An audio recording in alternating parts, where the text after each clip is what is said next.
الرحمن علم القرآن خلق الإنسان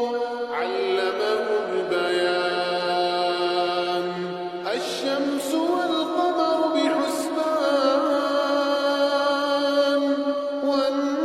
والنجم والشجر يسجدان والسماء رفعها ووضع الميزان ألا تطغوا في الميزان وأقيموا الوزن بالقسط ولا تخسروا الميزان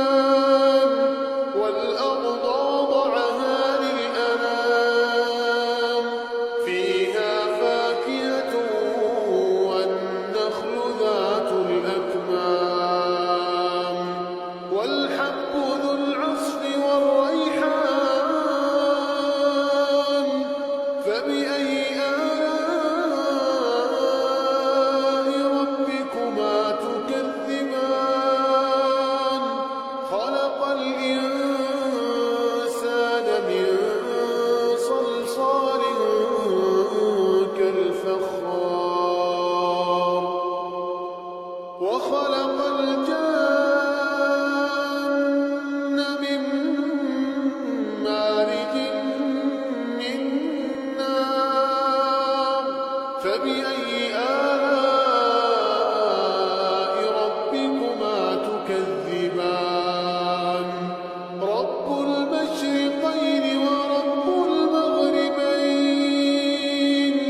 فبأي آلاء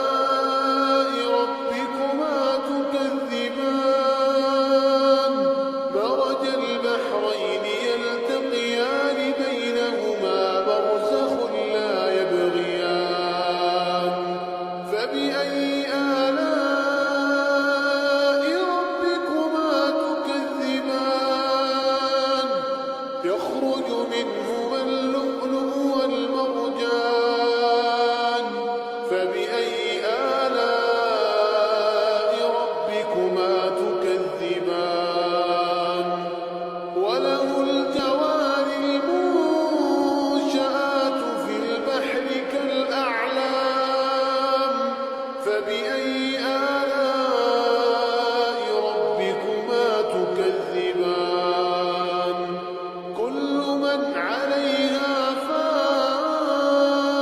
فان ويبقى وجه ربك ذو الجلال والإكرام فبأي آلاء ربكما تكذبان يسأله من في السماوات والأرض كل يوم هو في شأن فبأي